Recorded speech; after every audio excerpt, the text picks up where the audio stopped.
Di sini saya akan menjelaskan materi yang pertama, yaitu mengenai metodologi penelitian.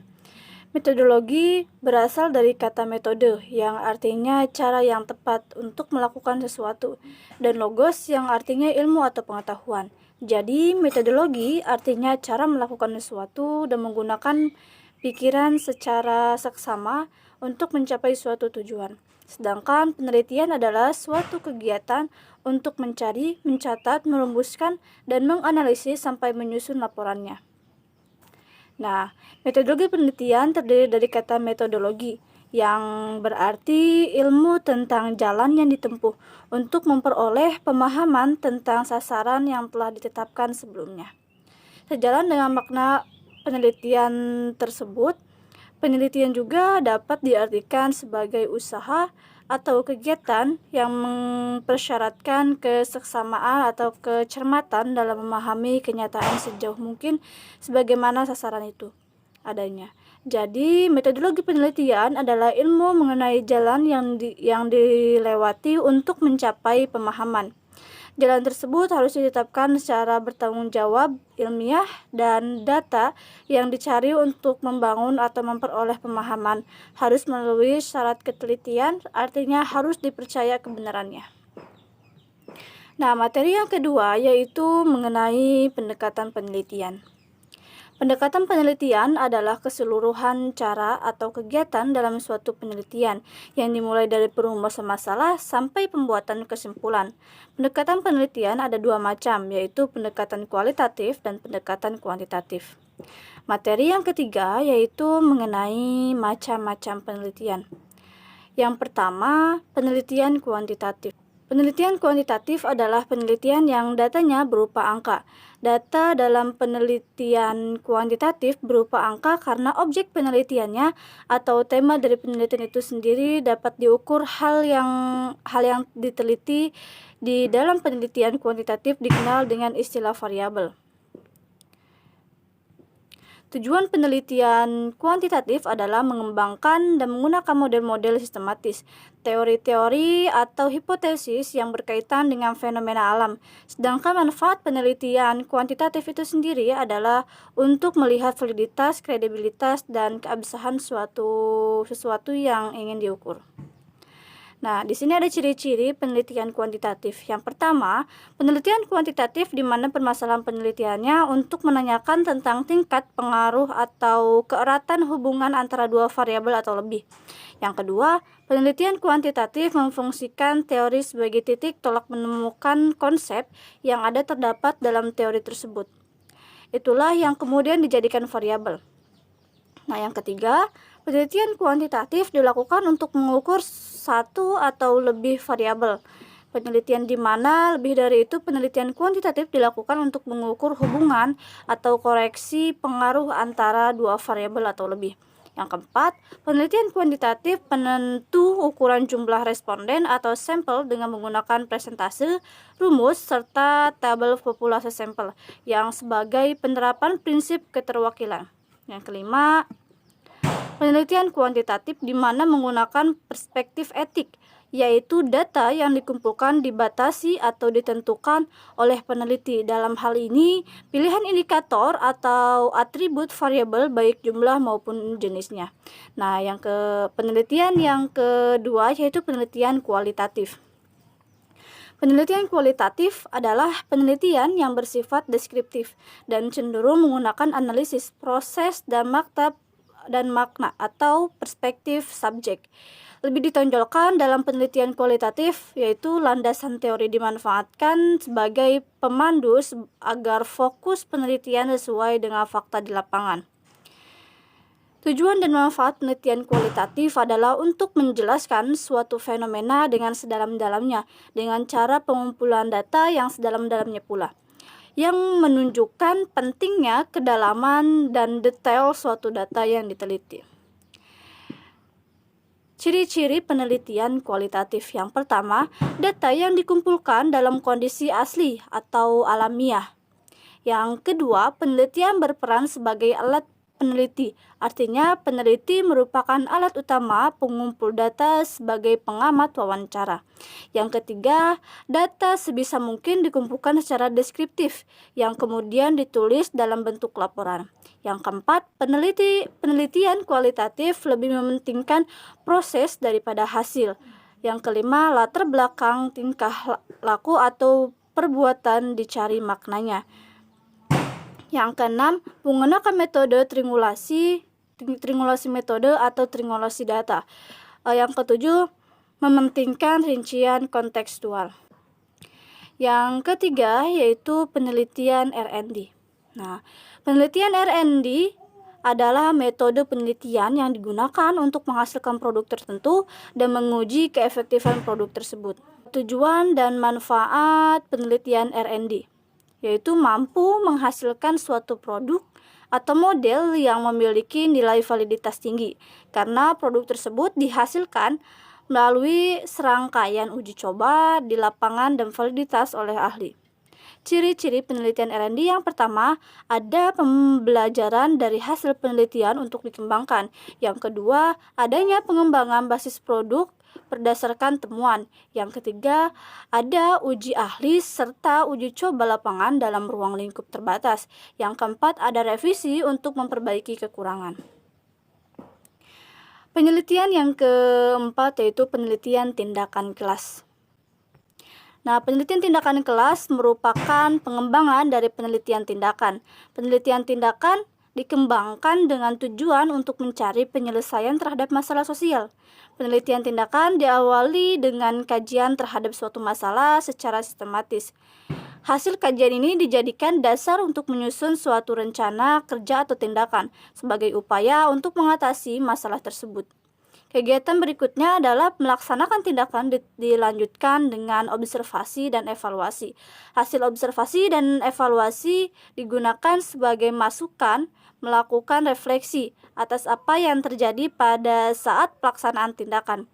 Hasil refleksi kemudian dijadikan landasan untuk menentukan perbaikan atau serta penyempurnaan tindakan selanjutnya. Nah, berdasarkan pengertian yang sudah dijelaskan, komponen yang terdapat dalam sebuah kelas yang dapat dijadikan sasaran PTK adalah siswa, guru, materi pelajaran, peralatan, dan sarana pendidikan. Hasil pembelajaran yaitu kognitif, afektif, dan psikomotor, lingkungan belajar, dan pengelolaan. Seorang guru dapat menemukan masalah penelitian tindakan kelas berdasarkan komponen tersebut. PTK merupakan suatu bentuk penelitian yang melekat pada guru, yaitu mengangkat masalah-masalah aktual yang dialami oleh guru di lapangan. Dengan melaksanakan PTK diharapkan memiliki peran ganda, yaitu sebagai praktisi dan sekaligus peneliti. Dengan demikian dapat disimpulkan bahwa PTK adalah suatu kegiatan penelitian yang dilakukan guru di dalam kelasnya dengan permasalahan yang diperoleh dari kegiatan refleksi diri dan disertai suatu tindakan dengan tujuan untuk menyelesaikan masalah tersebut atau meningkatkan mutu pembelajaran yang dilakukan. Tujuan dan manfaat penelitian tindakan kelas. Tujuan utama PTK adalah untuk memecahkan permasalahan nyata yang terjadi di dalam kelas sekaligus mencari jawaban ilmiah mengapa hal tersebut dapat dipecahkan melalui tindakan yang akan dilakukan. PTK juga bertujuan untuk meningkatkan kegiatan nyata guru dalam pengembangan profesinya. Tujuan khusus PTK adalah untuk mengatasi berbagai persoalan nyata guna memperbaiki atau meningkatkan kualitas proses pembelajaran di kelas. Hasil yang diharapkan melalui PTK adalah peningkatan atau perbaikan kualitas proses dan hasil pembelajaran. Di antaranya, peningkatan kinerja siswa, perbaikan mutu proses pembelajaran, peningkatan kualitas penggunaan media dan alat bantu belajar, perbaikan kualitas prosedur dan alat evaluasi, perbaikan masalah-masalah pendidikan di sekolah, dan peningkatan kualitas dalam penerapan kurikulum dalam pengembangan kompetensi siswa. Nah, dengan memperhatikan tujuan dan hasil yang dapat dicapai melalui PTK, terdapat sejumlah manfaat PTK. Yang pertama yaitu menghasilkan laporan-laporan PTK yang dapat dijadikan bahan panduan bagi para pendidik atau guru untuk meningkatkan kualitas pembelajaran. Selain itu, hasil-hasil PTK yang dilaporkan dapat dijadikan sebagai bahan artikel ilmiah atau makalah untuk berbagai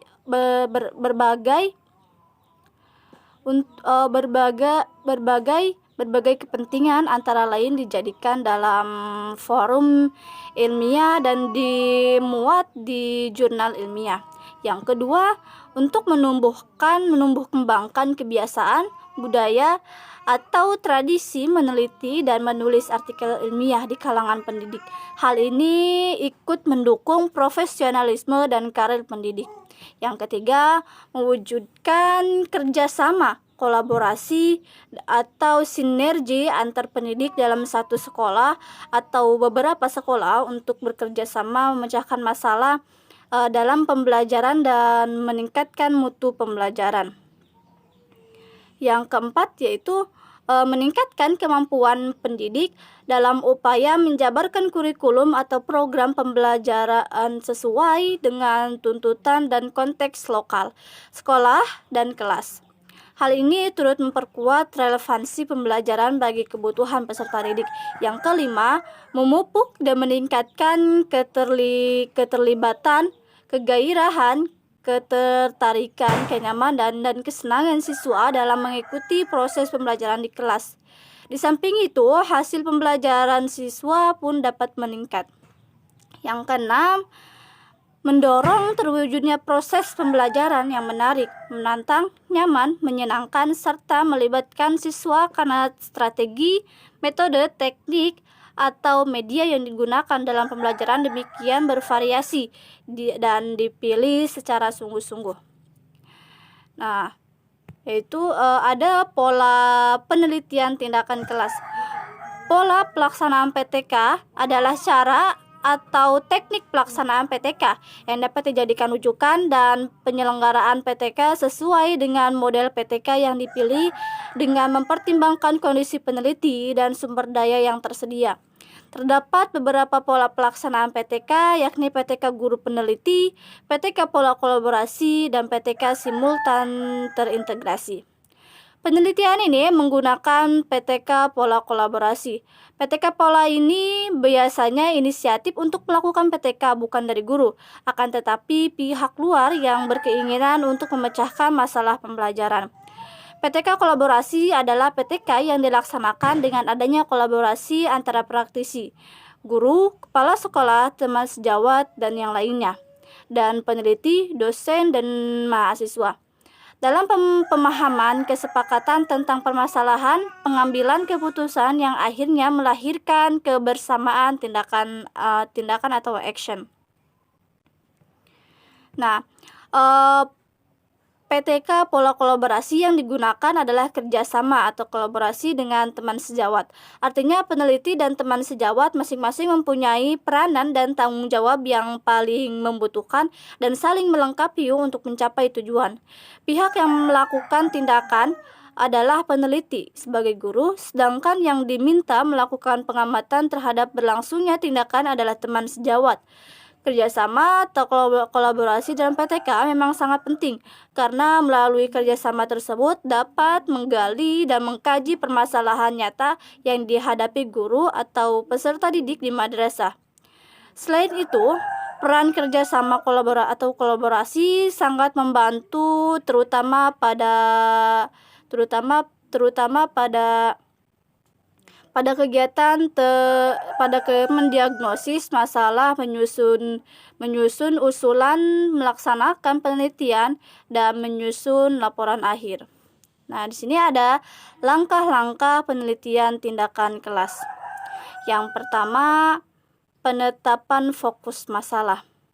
Nah, sebelum suatu masalah ditetapkan atau dirumuskan, perlu ditumbuhkan sikap dan keberanian untuk mempertanyakan, misalnya tentang kualitas proses dan hasil pembelajaran yang dicapai selama ini. Sikap tersebut diperlukan untuk menumbuhkan keinginan peneliti memperbaiki kualitas pembelajaran. Tahap ini disebut dengan tahap merasakan adanya masalah. Yang kedua, perencanaan tindakan. Nah, setelah masalah dirumuskan secara operasional, perlu dirumuskan alternatif tindakan yang akan diambil. Alternatif tindakan yang dapat diambil dapat dirumuskan ke dalam bentuk hipotesis tindakan. Dalam arti dengan mengenai perubahan yang akan terjadi di suatu tindakan dilakukan. Perencanaan tindakan bermanfaat secara optimal, teori-teori yang relevan, dan pengalaman yang diperoleh di masa lalu dalam kegiatan pembelajaran atau penelitian sebidang. Bentuk umum rumusan hipotesis tindakan berbeda dengan hipotesis dalam penelitian formal. Hipotesis tindakan umumnya dirumuskan dalam bentuk keyakinan tindakan yang diambil akan dapat memperbaiki sistem, proses, atau hasil. Yang ketiga, pelaksanaan tindakan. Pada tahap ini, rancangan, strategi, dan skenario pembelajaran diterapkan. Skenario tindakan harus dilaksanakan secara benar tampak berlaku wajar. Pada PTK yang diharapkan guru, pelaksanaan tindakan umumnya dilakukan dalam waktu antara 2-3 bulan. Waktu tersebut dibutuhkan untuk dapat menyelesaikan sajian beberapa pokok, bahasan, dan mata pelajaran tertentu. Yang keempat, pengamatan atau observasi dan pengumpulan data. Tahapan ini sebenarnya berjalan secara bersamaan pada saat pelaksanaan tindakan. Pengamatan dilakukan pada waktu tindakan sedang berjalan. Keduanya berlangsung dan waktu yang sama. Pada tahapan ini, peneliti, guru apabila ia bertindak sebagai peneliti, melakukan pengamatan dan pencatatan semua hal yang diperlukan dan terjadi selama pelaksanaan tindakan berlangsung. Pengumpulan data ini dilakukan dengan menggunakan format observasi atau penelitian yang telah disusun. Nah, termasuk juga pengamatan secara cermat pelaksanaan skenario tindakan dari waktu ke waktu dan dampaknya terhadap proses dan hasil belajar siswa. Data yang dikumpulkan dapat berupa kuantitatif, hasil tes, hasil kuis, presentasi, nilai tugas, dan yang lainnya. Tetapi juga data kualitatif yang menggambarkan keaktifan siswa, antusias siswa, mutu diskusi yang dilakukan, dan lain-lain. Yang kelima yaitu refleksi. Tahapan ini dimaksud untuk mengkaji secara menyeluruh tindakan yang telah dilakukan berdasarkan data yang telah dikumpulkan dan kemudian melakukan evaluasi guna menyempurnakan tindakan yang berikutnya. Refleksi dalam PTK mencakup analisis, sintesis, dan penilaian terhadap hasil pengamatan atas tindakan yang dilakukan. Jika terdapat masalah dalam proses refleksi, maka dilakukan proses pengkajian ulang melalui siklus berikutnya yang meliputi kegiatan perencanaan ulang, tindakan ulang, dan pengamatan ulang, sehingga permasalahan yang dapat dihadapi dapat teratasi. Yaitu selanjutnya sistematika penelitian tindakan kelas. Yang pertama, mengidentifikasi dan perumusan masalah. Yang kedua, menganalisis masalah. Yang ketiga, merumuskan hipotesis tindakan. Yang keempat, membuat rencana tindakan dan pemantauannya. Yang kelima, melaksanakan tindakan dan mengamatinya. Yang keenam, mengolah dan menafsirkan data. Yang ketujuh, melaporkan. Siklus penelitian tindakan kelas. Yang pertama, permasalahan. Yang selanjutnya, perencanaan tindakan. Yang selanjutnya, pelaksanaan tindakan. Yang keempat, pengamatan atau pengumpulan data. Dan yang terakhir, refleksi. Apabila permasalahan baru, hasil refleksi yaitu yang selanjutnya perencanaan tindakan. Yang kedua, pelaksanaan tindakan kedua. Yang ketiga, pengamatan atau pengumpulan data kedua. Yang terakhir, refleksi kedua. Nah, jika permasalahan belum terselesaikan, dilanjutkan ke siklus berikutnya, siklus pertama, siklus kedua, dan siklus ketiga atau siklus selanjutnya. Materi keempat yaitu mengenai perbedaan penelitian kuantitatif dan kualitatif. Perbedaan penelitian kuantitatif dan kualitatif bisa dilihat berdasarkan tujuan, pengumpulan data, dan desain penelitian. Adapun penjelasan mengenai perbedaan penelitian kualitatif, yang pertama itu perbedaan penelitian kuantitatif dan kualitatif berdasarkan tujuan. Penelitian kualitatif dilakukan untuk memperoleh pemahaman mendalam, mengembangkan teori, mendeskripsikan realitis, dan kompleksitas sosial. Sementara kuantitatif menjelaskan hubungan antar variabel, menguji teori, melakukan generalisasi atau fenomena sosial yang diteliti. Nah, yang kedua yaitu perbedaan penelitian kualitatif dan kuantitatif berdasarkan pengumpulan data.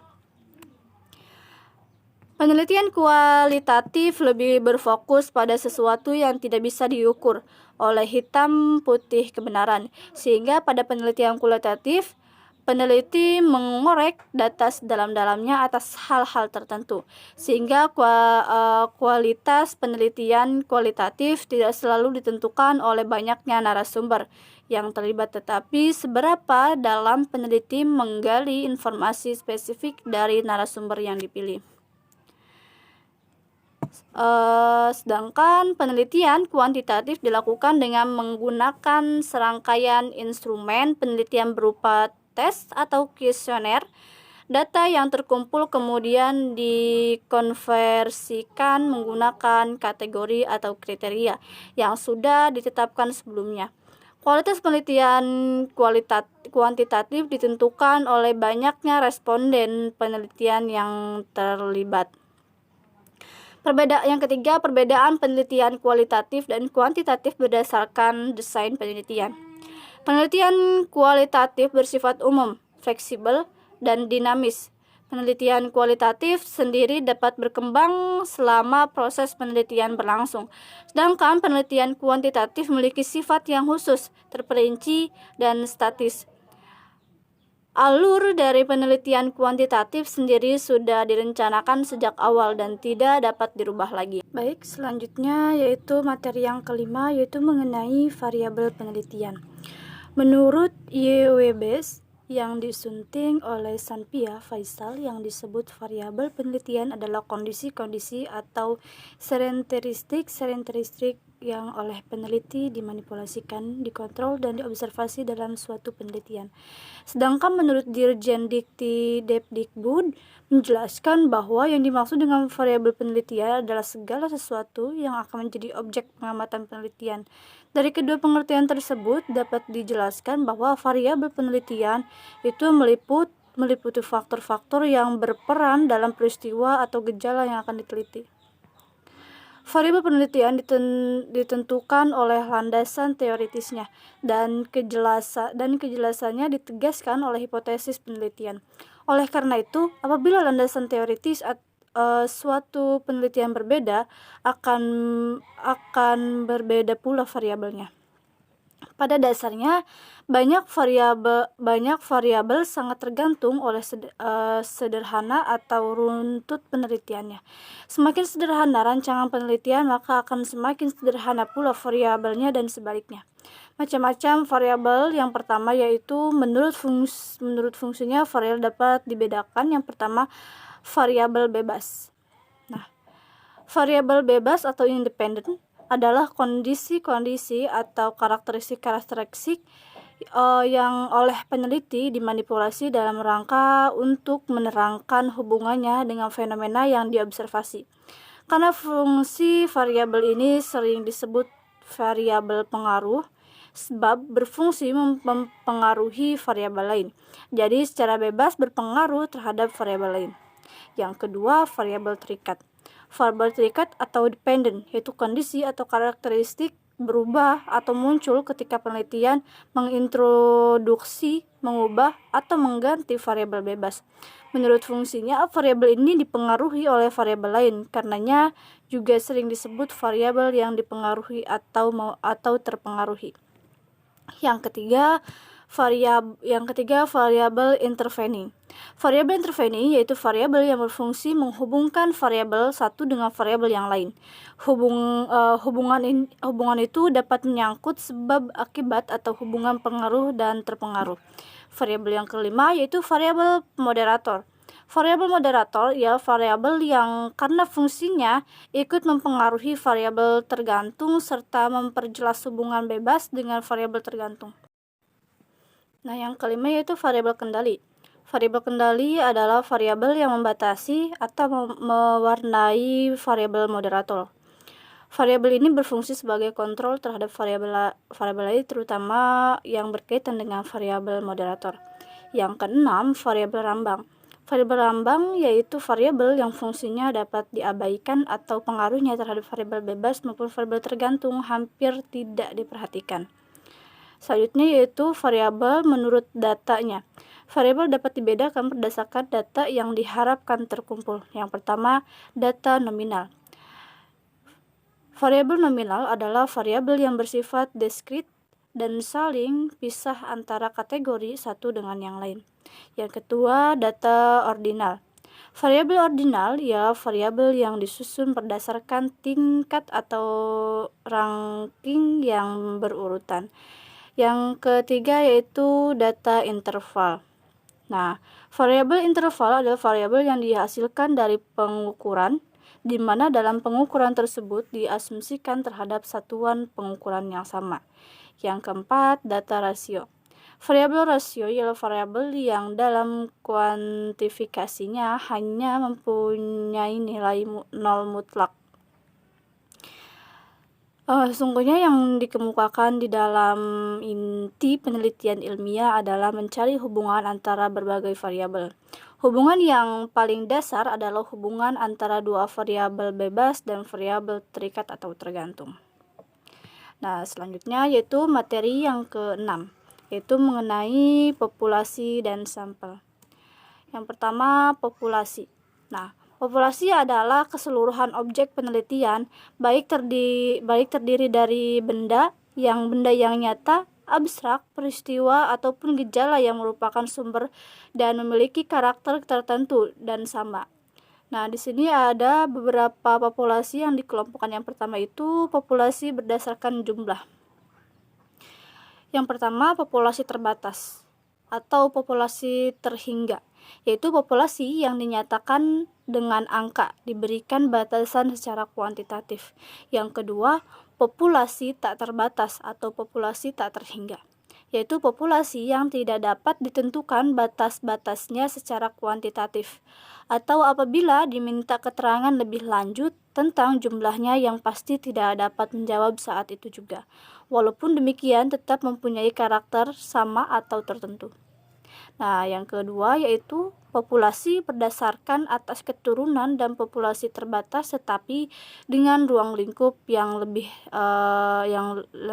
dipersempit.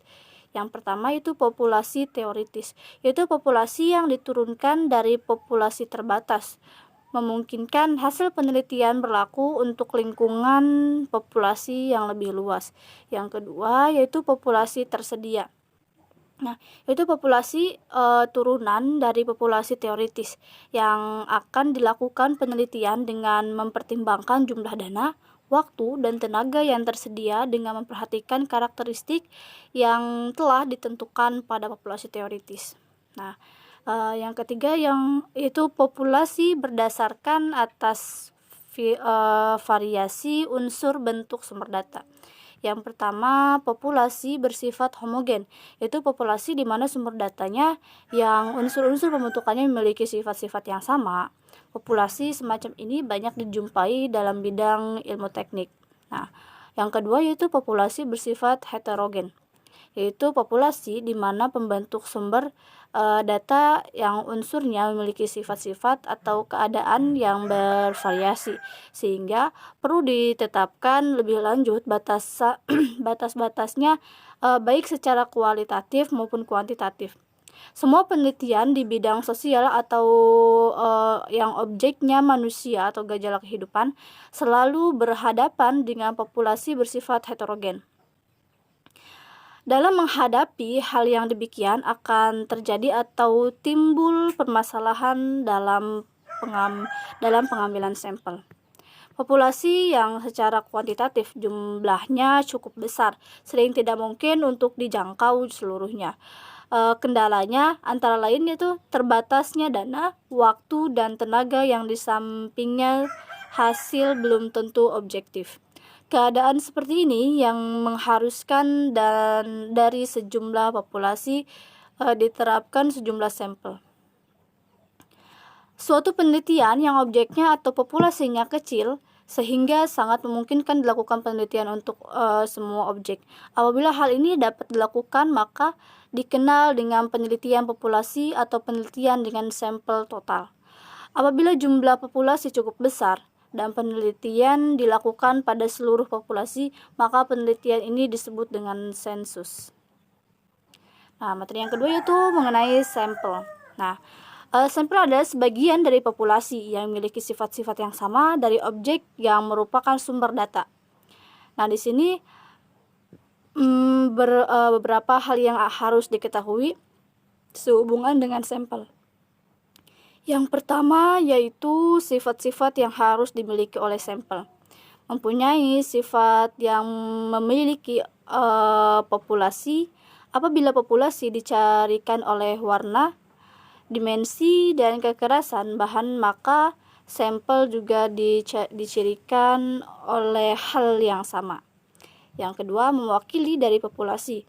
Apabila dari jumlah anggota populasi sesudah dipertimbangkan cukup diambil sebuah sampel, maka hasil pengujian sampel disebut atau mewakili seluruh anggota populasi. Yang ketiga, dapat digunakan untuk menggeneralisasi hasil analisis. Berkaitan dengan keterangan di atas, maka hasil akan berlaku untuk seluruh anggota populasi.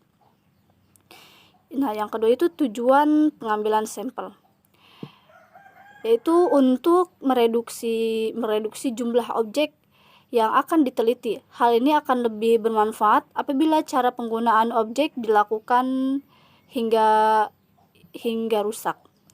Yang kedua, dengan membatasi jumlah populasi, bahkan wilayah populasi berusaha untuk membuat generalisasi hasil analisis.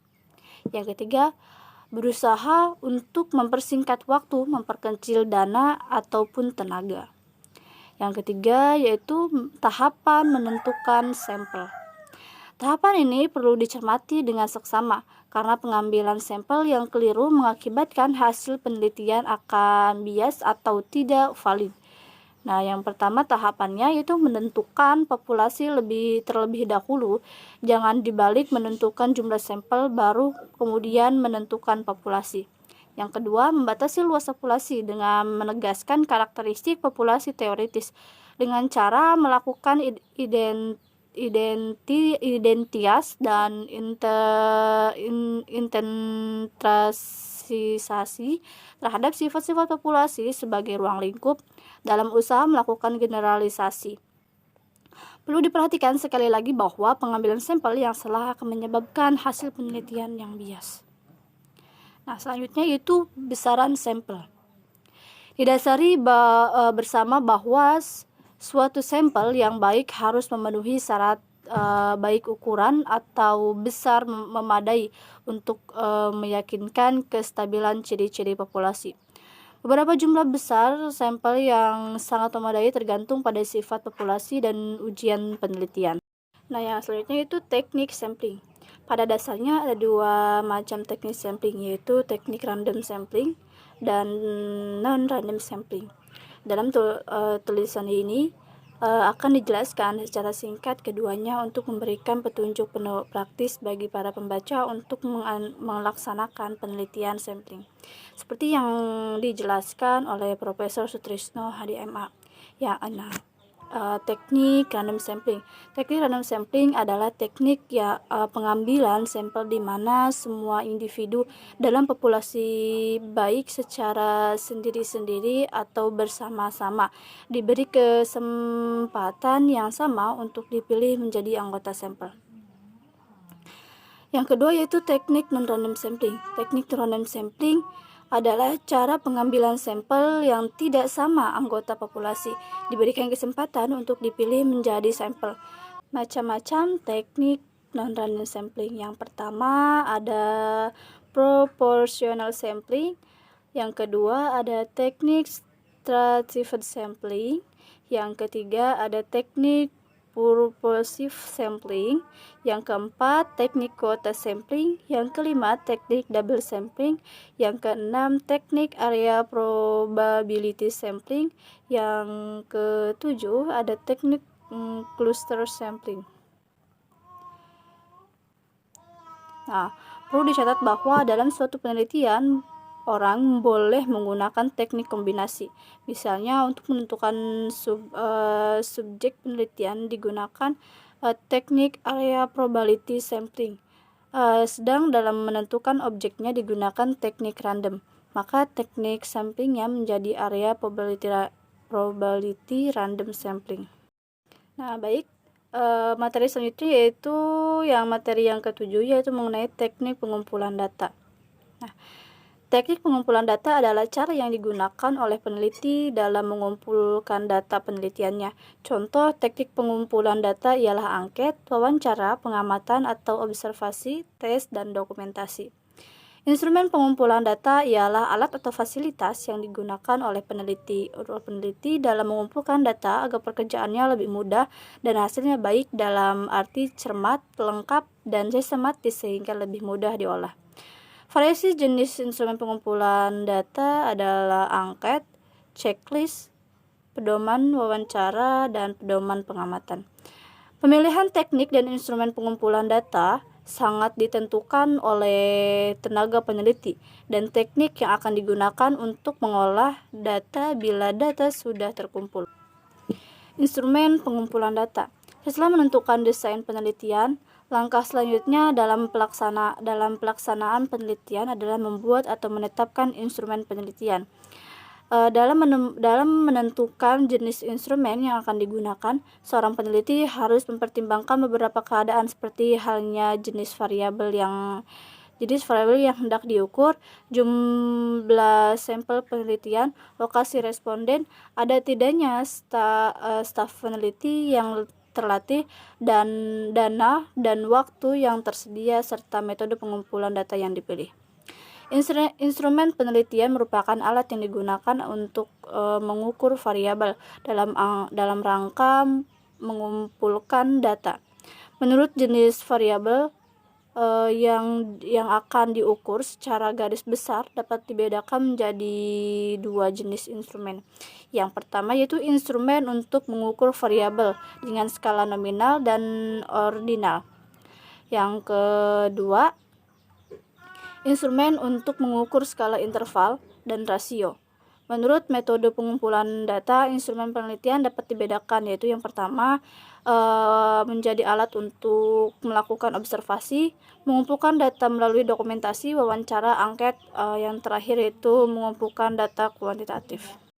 Nah, selanjutnya itu materi macam-macam teknik pengumpulan data. Yang pertama, tes. Tes adalah sekumpulan pertanyaan atau latihan serta alat lain yang digunakan untuk mengukur keterampilan, pengetahuan, inteligensi, kemampuan, atau bakat yang dimiliki oleh individu atau kelompok. Ditinjau dari sasaran atau objek yang akan dievaluasi, maka dibedakan adanya beberapa macam tes dan alat ukur. Yang pertama yaitu tes kepribadian, yang kedua tes bakat, yang ketiga tes inteligensi, yang keempat tes sikap atau biasa disebut sikap skala, yang kelima tes minat, dan yang keenam tes prestasi. Nah, macam-macam teknik pengumpulan data yang kedua yaitu angket atau kuesioner. Angket adalah sejumlah pertanyaan tertulis yang digunakan untuk memperoleh informasi dari responden dalam arti laporan tentang pribadinya untuk hal-hal yang diketahui. Angket dipakai untuk menyebut metode maupun instrumen. Jadi dalam menggunakan metode angket, instrumen yang dipakai adalah angket atau kuesioner. Yang ketiga, wawancara atau interview. Interview yang bisa disebut dengan wawancara atau kuesioner lisan adalah sebuah dialog yang dilakukan pewawancara untuk memperoleh informasi dari terwawancara. Interview digunakan peneliti untuk menilai keadaan seseorang. Nah, selanjutnya itu observasi. Dalam pengertian psikologi, observasi atau yang disebut pula pengamatan meliputi kegiatan pemuatan perhatian terhadap suatu objek dengan menggunakan seluruh alat indera, observasi langsung. Di dalam artian penelitian observasi dapat dilakukan dengan tes, kuesioner, rekaman gambar, dan rekaman suara. Observasi yang dilakukan dengan dua cara yang kemudian disebut dengan jenis observasi. Yang pertama, ada observasi non-sistematis yang dilakukan oleh pengamat dengan tidak menggunakan instrumen pengamatan. Yang kedua, ada observasi sistematis yang dilakukan oleh pengamat dengan menggunakan pedoman sebagai instrumen pengamatan. Selanjutnya itu yang kelima, dokumentasi. Dokumentasi berasal dari kata dokumen yang artinya barang-barang tertulis. Di dalam melaksanakan metode dokumentasi, peneliti menyelidiki benda-benda tertulis seperti buku, majalah, catatan harian, dan sebagainya. Nah, di sini ada metode dokumentasi. Yang pertama, pedoman dokumentasi yang memuat garis-garis besar atau kategori yang akan dicari datanya. Yang kedua, checklist, yaitu daftar variabel yang akan dikumpulkan datanya. Dalam pengertian yang lebih luas, dokumen bukan hanya yang terwujud tulisan saja, tetapi dapat berupa benda-benda peninggalan seperti prasasti dan simbol-simbol yang lainnya. Selanjutnya itu materi yang ke-8 mengenai teknik analisis data. Yang pertama, teknik analisis data kualitatif. Data kualitatif adalah data yang tidak dapat diangkakan atau bersifat nanomerik. Teknik analisis data kualitatif pada umumnya merupakan bahasan konseptual suatu permasalahan. Beberapa teknik analisis data kualitatif. Yang pertama, analisis konten. Yang kedua, analisis naratif. Yang ketiga, analisis wacana. Nah, selanjutnya yaitu teknik analisis data kuantitatif. Nah, data kuantitatif adalah data numerik yang dapat dihitung secara akurat. Salah satu contoh data numerik dalam metode penelitian kuantitatif yaitu hasil survei responden. Teknik analisis data kuantitatif pada umumnya menggunakan model matematika, model statistika, dan yang lainnya. Beberapa teknik analisis data data kualitatif yang pertama yaitu data deskriptif dan data inferensial. Materi yang ke-9 yaitu mengenai hipotesis. Nah, hipotesis berasal dari bahasa Yunani yakni hypo dan tesis. Nah, hypo adalah sementara, sedangkan tesis adalah pernyataan atau teori. Dapat disimpulkan, arti hipotesis adalah pernyataan sementara. Nah, inilah praduga peneliti terhadap masalah peneliti. Namun, hipotesis ini bukanlah kebenaran, karena praduga hipotesis bisa benar dan bisa juga salah. Tujuan hipotesis. Tujuan dari hipotesis adalah menjadi bagian penting dalam sebuah karya tulis ilmiah.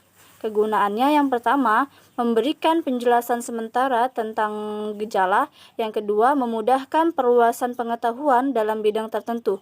Yang ketiga, memberikan pernyataan hubungan yang dapat diuji. Yang keempat, memberikan arah penelitian. Yang kelima, memberikan kerangka untuk laporan penelitian. Fungsi hipotesis. Keberadaan fungsi berguna untuk membantu peneliti dalam mengerjakan tugas ilmiah. Yang pertama, memberikan batasan penelitian. Yang kedua, memperkecil jangkauan penelitian sehingga tidak melebar kemana-mana. Yang ketiga, membuat penelitian tetap pada jalur penelitian, yakni meneliti fakta dan hubungan variabel.